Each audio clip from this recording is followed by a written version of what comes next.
Tai pradedu nuo veido kremo ir šį kartą naudoju Eucerino veido kremą skirtą atopiniai odai.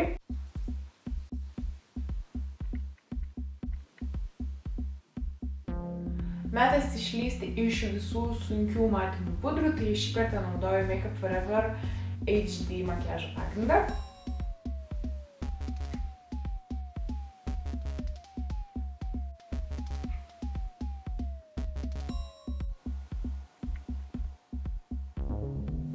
Spageliams užmaskuoti panaudoju MACO Studio Finish maskuoklį.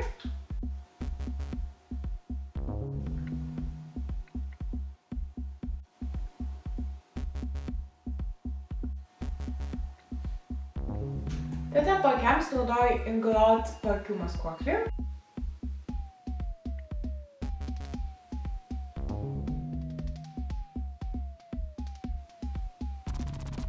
Kadangi noriu, kad šitas makiažas būtų labai skaistus ir švytintis, dar panaudosiu šiek tiek drėgno highlighterio, jeigu būtų galima taip pavadinti. Tai yra iš Gosh Lumi Drops ir padengiu iškiliausias veido vietas. Tai yra skruostai, smakras, virš nosies, nosis,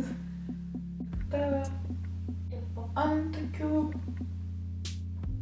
ir vidinę akės kamputį. Stengiuosi šepetėliu vos liesti odą, kad nenusivalytų apačioje jau esantis makiažo pagrindas. Toliau viską užfiksuoju sausa pudra. Čia yra Inglota IMC 55 numeriko pudra ir pūkuotų šepetėliu. Tiesiog viską užfiksuoju.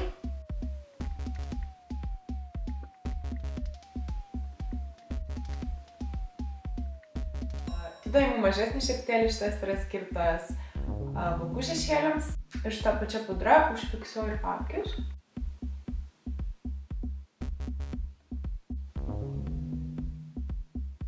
Sekantis žingsnis tai suformuoti veidą, tam naudosiu Make Up For Ever modeliavimo pudrą.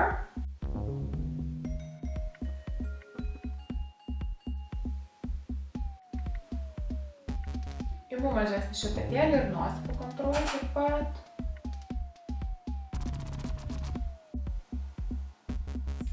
Dar vienas žingsnelis tai yra skaistalai ir šį kartą aš naudoju Essence naujojo kontūravimo paletę.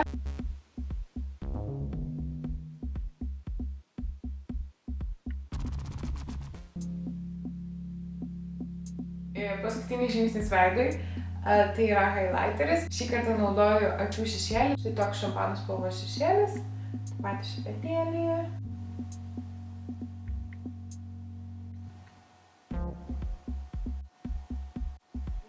Veidas baigtas, keliaujam prie antakių.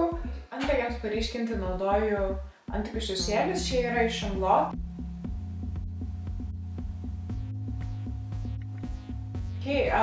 Tada dar šiek tiek antakių gelio, su juo prašukuoju plaukelius.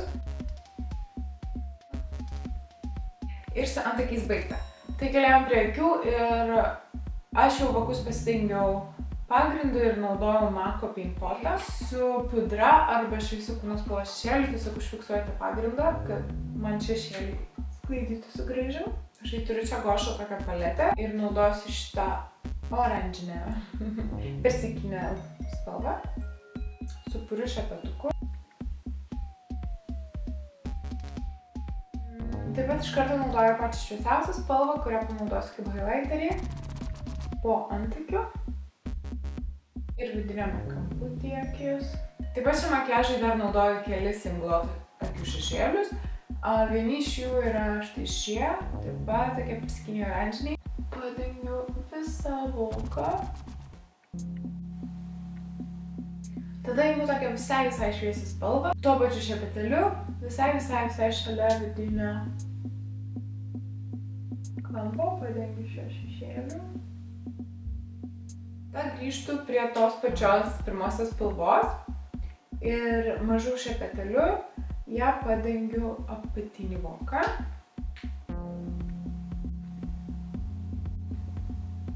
Kadangi noriu dar paryškinti, naudoju tą pačią Gošo paletę ir pačią tamsiausią spalvą, kuri yra lygiai ruda. Ir tą mažiuką šepetuką tamsinu išorinį voko kampą.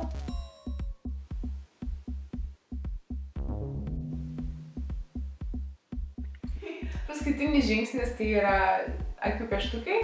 Naudoju kūno spalvos pieštuką ir įbrėžiu jį į vandens liniją.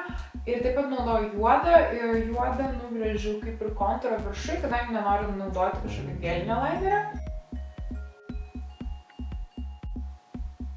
Tada imu kirstą šepetėlį lainerio, padažau į juodą šešėlį ir skaidau dar šiek tiek pieštuką, kad jis atrodytų švelniau.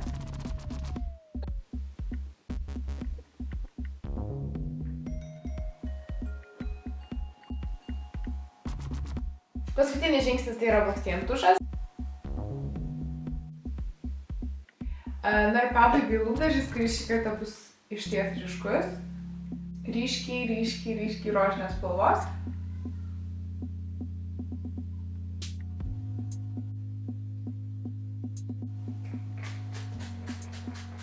Tai štai kaip atrodo mano pabaigtas makiažas skirtas pavasariui. Ryškios lūpos, skaisti švytinti oda, manau, tai viskas, ko reikia šiam pavasariui. Tikiuosi, kad jums patiko, ačiū, kad žiūrėjote ir susitiksim kitą kartą.